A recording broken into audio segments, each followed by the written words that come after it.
Are the Phoenix Suns the most fascinating team in the NBA? Well, the answer might surprise you, or it might not. Either way, we're going to find out. It's another edition of Southwest Bias. Get that stuff out of here. It's Southwest Bias.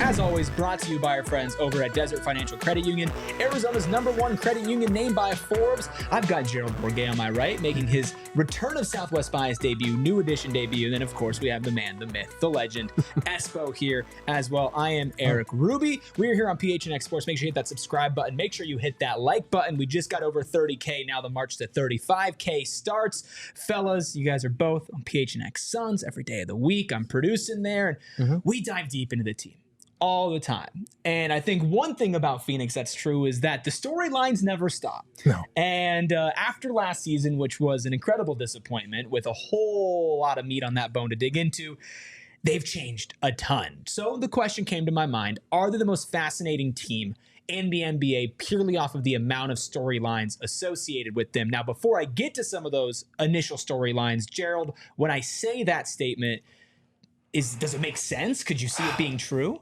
I could see it being true to a certain extent. I don't think a lot of people outside of Phoenix are going to recognize how fascinating this team is, aside from the fact that you've got a foundation of Devin Booker, Kevin Durant, and Bradley Beal, a big three that had to do a lot of the initiating last year. Now they're going to be in more typical roles with a true starting point guard. They added a lot of pieces, as you mentioned. They added rookies for the first time in like 4 years, which is exciting. I think they're a fascinating team, but I think a lot of people still look at the Suns as like, you're on the fringe of contention, but you're not a real contender. And I think for a lot of people, fascinating is like teams that are rising into that level or are certified contenders. So I think they're going to be overlooked in that conversation, but I do think there are a lot of reasons that they should be in that conversation. And Espo, you could argue that being a team that is kind of in that middle section, but with the highest payroll in the NBA, and to have massive expectations going into last season and kind of tempered ones now, but with even more talent than before, that in itself could be an argument to be fascinating. The Phoenix Suns are the most fascinating team in the NBA. Suck it, Gerald. You brought up the topic, so I'm not going to tell you to.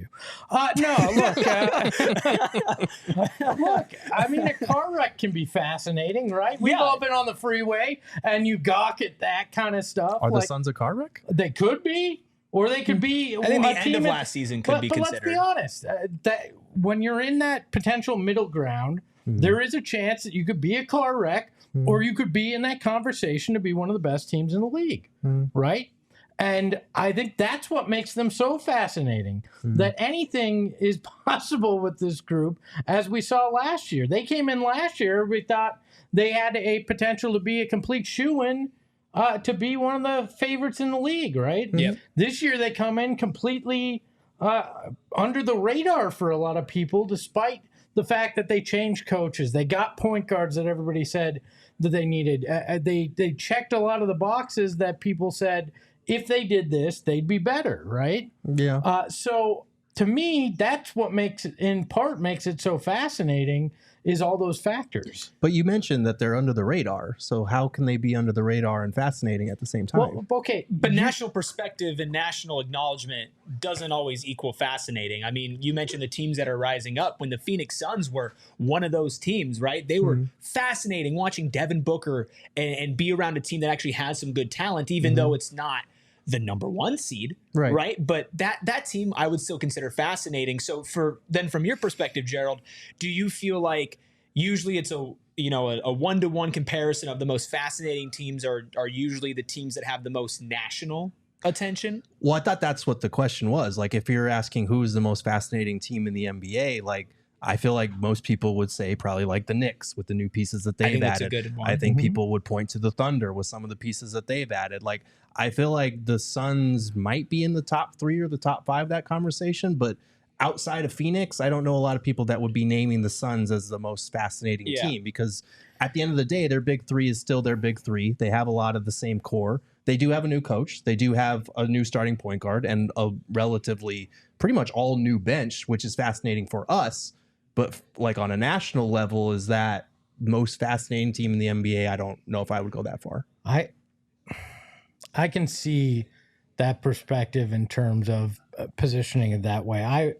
I was simply thinking, okay, if I'm looking around the league and I'm looking at it like a petri dish and what is this experiment? What could happen? What is the potential, good or bad? That's why it's so fascinating. I mean, I think for some NBA people, it will be that. Now, if we're talking what's the sexiest thing for ESPN to talk about, or others to talk about it on that, like on a debate show, it's not going to be the Phoenix Suns unless they get out to an extremely hot start or an extremely terrible start that they talk about it, because they're locked and loaded to talk Knicks because they've been chomping at the bit for years, for decades, to be able to talk the Knicks again. And LeBron, AD, and the Lakers are going to be on their mind completely. Now,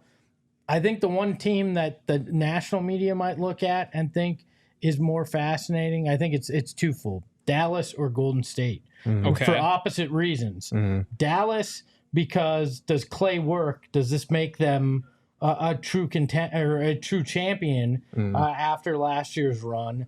And Golden State, what does post Splash Brothers life look like? And could Clay have been holding them back in some way? Could Dallas actually be the one that struggles because of Clay, and could Golden State be the ones that are uplifted? And I think that might be the fascinating national storyline. Yeah, and I think when you look at things nationally, if Phoenix, like you said, Espo, starts off really hot or really cold, I just think that their national the perspective and the amount of people talking about what's going on is going to skyrocket, simply because, like, hey, this is a team that failed last year. This is a team that reloaded. This is a team that doubled down on spending when the entire NBA is doing something differently, and it's not working, right? But just because they might look at a Dallas and a Golden State, and I feel like with that, there's probably like 4 or 5 storylines within the Clay and all that stuff that'd be like, okay, that's fascinating.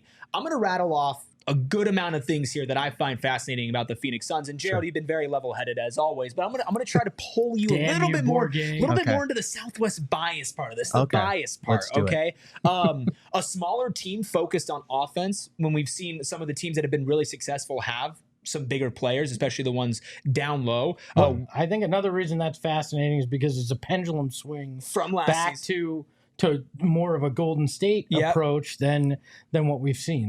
But also, speaking of pendulum swingings, a wild expected variance in turnovers from last season, along with a new head coach, which means the style of play that's going to be run out there while still having 4 of the same starters, presumably, and having a brand new point guard.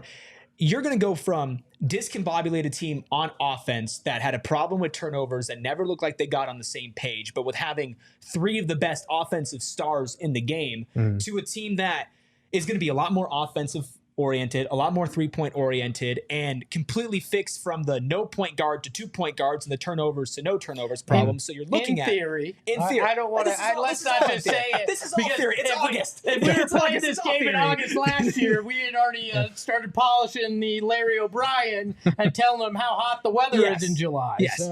This is all in theory. It's August, right? But like we mentioned, new coach, new coaching staff, an entirely new bench, a new big man backup, and Mason Plumlee over Drew Eubanks, going from young guys who you're taking a chance who had maybe one good season or just a good run and giving them minimums to established players in the league. But then also you look at the players that you bring back. You could have multiple 6 Man of the Year candidates in Royce O'Neal and Grayson Allen. Hell, you look at Bull with a new coach as well.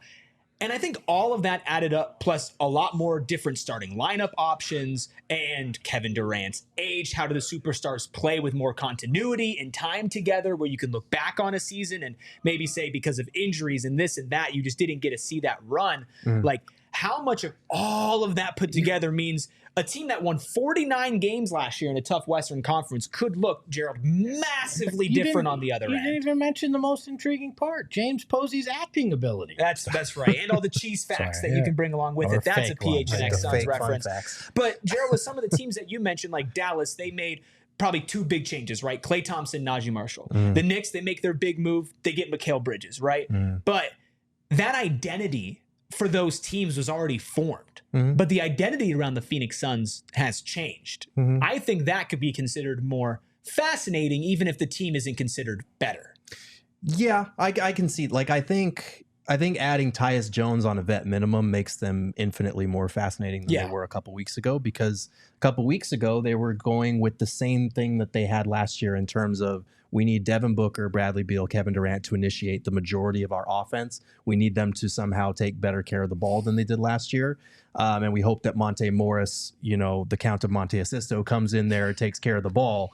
Now they have the other guy that he was competing with year in and year out for the league best assist to turnover ratio.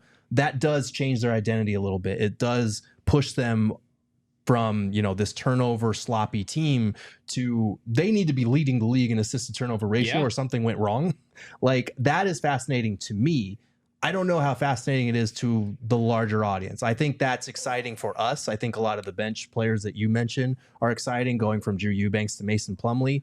I don't know how much that excites anybody outside of the Valley, but I'm fascinated by this team because I care about those little minutia, those little inside the team type stuff.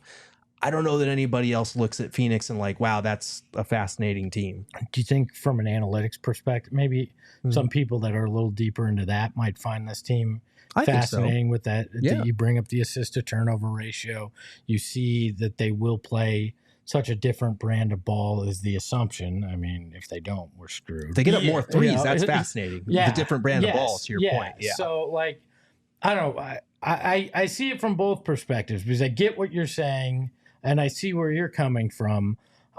We know that the overwhelming, well, I don't know. I'm not going to assume for both of you. That'd be dickish of me. But I'm pretty positive that the Knicks are going to be the one that get that fascinating label out the gates from national. How does that lineup mesh together? Does Julius Randle have a place with this group, or are they going to have to move him relatively quickly? Is Mikal Bridges playing 48 minutes a night under Thibodeau because he loves to run guys into the ground? Like, I think that's where the national narrative will gravitate to out of the gates. I don't think it'll be OKC because it's OKC. Unfortunately, I don't think it'll be Phoenix because Phoenix is forgotten unless, again, something catastrophic is happening or they actually start playing well and people are like, we didn't think this. Yeah. And I think OKC is a good one as well. And it's tough to have a conversation like this because you have to balance, like, what will national teams cover? What do national fans cover? And it's like, what within that does the Phoenix Suns fit into? But even if you look at a team like OKC, look at the three top teams in the West last year: Oklahoma City, Minnesota, and Denver. Denver is fascinating because Denver is losing pieces while still having the best player in the world, right? Still be competing for a championship. Is that fascinating, or is it just I'm interested to see how it turns out. I feel like I don't know. I think there's no. I think we're all operating from different definitions of fascinating, which make it difficult. So, like, that to me is it going to be a car wreck? Well, yeah, sure. No, I think a lot of, but I think that applies to the Suns too. Because if you look at the national level, I think the only reason that people would find the Suns fascinating is if there are opportunities to dunk on them, right? Because they have this big three in a league that doesn't have very many big threes anymore. So people are naturally inclined to root against that. They have Kevin Durant, who, as we've seen through multiple stops throughout his career, people love to root against Kevin Durant. They have this new owner who everyone keeps labeling with this new owner syndrome, which I think we all agree is kind of BS in terms of the upgrades that he's made, but he is shelling out more money than anybody else. Right. Like, there are too many reasons to root against this team if you're an outsider looking at the Suns, and especially if you love player movement, because if this team does implode, then what are we all going to be talking about at the trade deadline? A Kevin Durant trade, all this stuff that we've had to shoot down repeatedly here in Phoenix. So for a lot of people, the fascinating part about the Phoenix Suns is going to be if they start failing, if they get off to a bad start. But has that dynamic shifted? I agree with you. Last year was 100%, but since people have kind of written them off. Does that shift this year if they start winning? Do people become if they play well? Yeah, more interested in it? Because they have written it off. Where if they had done it last year, it would have been like, oh, people just buying wins, you know. And so I think it's interesting because we're at a weird middling point here where we can see why the national media wouldn't be fascinated in Phoenix because they just ended up like dead in the middle, right? They're a lower seed who got swept out by a team that made it to the conference finals. And at the same time, though, Devin Booker is having the summer of a lifetime for Devin Booker, and at the same time is getting more national recognition as time goes on. He won't ever be as respected as he probably should be, but he's getting closer. Bradley Beal is under a microscope for being in a new role and being in a position where a lot of people think he underperformed last season, despite his stats being okay. And then you have Kevin Durant, who will tell you he's Kevin freaking Durant, like you know who he is. I think this is a team that if they come out and they win, they will be the talk of a lot of national media simply because, like you said, there is not a big three in the league right now. There's not a team in the league right now built like this. And it's not like it's built off completely unknown entities. Like Devin Booker's been to a finals. Devin Booker is one of the most polarizing stars in the NBA. Kevin Durant is the same way and is arguably a top 10 player of all time. And Bradley Beal is somebody who's averaged 30 plus in a season in back-to-back seasons. He's been an all-star and now he's finding a completely different role, and all of that mixed into, well, hey, if every other adjacent piece to them starts actually working and fitting in for this season, you're talking about a team that, best case scenario, could reach close to 60 games in a tough Western Conference. That is absolutely fascinating, to where you could also say if everything goes off the rails, they could end up with less wins than last season. The most fascinating thing this team could do is fully embrace the villain role, come out and win, but be dickish about it. And that would be fascinating to see them just, okay, you want to hate me? Fine, hate me. But we're going to go out there and do what we were put together to do, and we don't care. That would be fascinating if it was a heel turn in that way. You know? It would be. I don't see that coming. I don't either. The genetic makeup. But that would be fascinating. I do think the one thing that could be that people, if the Suns get off to a good start and they start winning, I think the one thing we will see is a lot of Galaxy brains start to come around to what we've been saying the whole time. Yeah. Like, if you're going to be over the second tax apron, you better hope you have an owner who's willing to dive head first, way past it. And then maybe the onus will shift to other owners around the league. Like, hey, broke boy, why aren't you doing this too? Like, I can't wait till it comes full circle and we're just sitting here going, oh, really? Right. That's what you're saying? Interesting. We've got almost 2 years worth of footage to show you now. Well, if these other broke boy owners need a little bit of help, I want to suggest our friends over at Desert Financial Credit Union. For more than 84 years, Desert Financial has been Arizona's largest, most trusted local credit union. I know everybody at PHNX will use Desert Financial Credit Union. It's been in my family for literal generations. Grandma was customer one. Uno, first one. Actually opened it up. No, but one of the first, one of the earlier ones. They've been the only place that I've kept my money, and they want to give you money for working with them. If you open up a free checking account online, you get $200 in bonuses. Just get started by visiting desertfinancial.com/200 for that. So let's wrap this up. Hold on. Fun fact, that $200 comes straight from Erik's bank account. Yeah. It really does. And so overdraft is happening. Please sign up. No, but unfortunately, that's not true, because if that was true, that means I got a lot of money to pull from. However, let's wrap this up here. I want to just give maybe like a loose top 5. Okay. You know, we don't have to maybe go in order, but I would say the Suns comfortably for me are in that top 5. Are we in agreement on that? Top 5 most fascinating teams. And I think even from a national perspective, I think that you're right in that they won't be as fascinated as we are, as people who talk about and cover the Suns every single day. But I do think from a national perspective, you're underrating it just a little bit, just because I do think that people care about KD and Book and all that. Right. I would throw New York in there. Agree? Yeah. Yes. Knicks are in there for New sure. York's my number one. New York's your number one. Okay, so we've got Phoenix and New York in the top 5 with New York number 1. I'm fine with New York number 1. Mavs and Warriors have been mentioned. Do you think they're both in the top 5? Not. I wouldn't put for the Warriors me. I in. wouldn't put the I think the Warriors. Mavs definitely more Mavs are so. up there.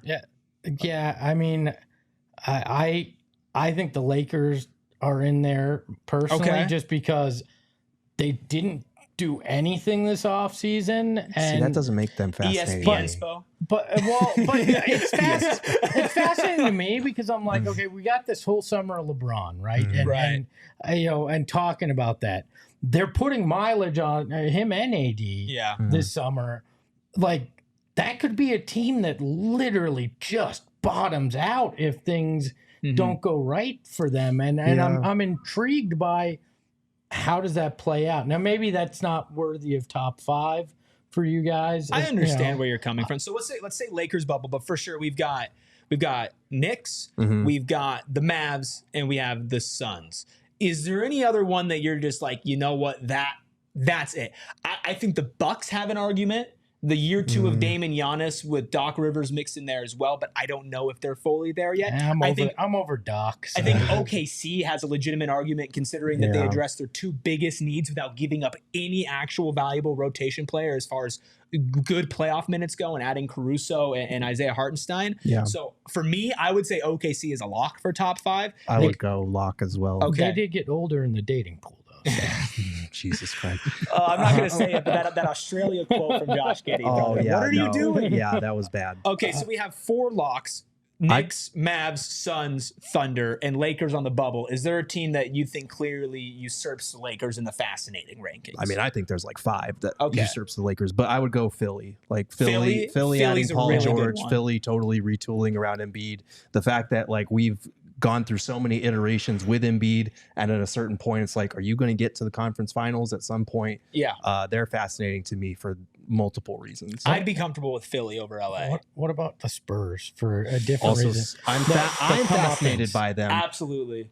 I think I'm fascinated because I just want to watch Chris Paul and Wemby work and see if That like for a sure. young team can take that next step. Yeah, I'm wondering. It won't be to the same level, but does Chris Paul give them a bounce, kind of like he did in Phoenix, Right. where they're not very good in year 1, but with Wemby, but in year 2, all of a sudden they're actually in the playoff talk. Like, Yeah. And that at least makes them a league pass watch for me. Yeah, for sure. I don't know if it puts them in the top 5, but you were talking about up and coming teams, and that was the team that I started thinking about. Another Texas team, Houston, I think just because of the level they're playing at the end of the season, having a lot of young talent, but I think they're also poised to make a really big trade. I think that's also something that could be kept in mind for some of these teams is who could make a move to get better. Right. For me, they are a team that could make a move. I think they have to make that move for me to Be fascinated. Yeah. Okay. But I would also throw out like the Grizzlies just as a matter of fact that I have no idea what to expect from them. That maybe it's more curiosity than fascination, but like John Morant could come back and they could win 55 games, or they could be a complete train wreck that can't stay healthy again. Yeah. And I have no idea where in the middle of that spectrum they could fall. How about a non-traditional thought on this? The Inside the NBA crew. Yeah, well, they're going to be nightly appointment television. That's going to go off the rails at some point. Once this lawsuit settled and it's determined if the NBA is not going to be there. Yeah. I know TNT said the show will stay around. They're going to still do some. It'll be different though. But I could see that becoming one of the most fascinating NBA storylines because they are going to say anything, and TNT will support that because the NBA just gave them the middle finger. Unfiltered, as if they weren't already. At that point I'm saying, you know what, we're on at 1 a.m. on the East Coast on cable. Curse up a storm because whatever you we don't have the FCC in cable. Have fun, boys. There you go. Well, I think at the end of the day, the NBA never runs out of storylines. No. You could probably find something interesting about every team. But I think that it's pretty clear that even if they're not your number one, I think Phoenix is certainly near the top of the league with that. But we're wondering your guys' thoughts. You let us know, where do you have Phoenix? Do you have another team that we haven't even mentioned? You're like, Gerald, Espo, Eric, what are you talking about? How can you forget the Cleveland Cavaliers? I don't know. Let us know down in the comments problems below. if that's what you're saying. Let us know in the comments down below. Make sure that you like this video. Make sure you subscribe to PHNX Sports right here, right now. And of course, you can find these two fine gentlemen on the PHNX Suns show live 5 days a week at 3 p.m. I will be behind the back producing that. But if you want to catch me, you can also do that on the PHNX Sun Devil show, 1:30 p.m., 5 days a week as well. We'll be back with another episode of Southwest Bias soon enough. Until then, take care. Get that stuff out of here. It's Southwest Bias.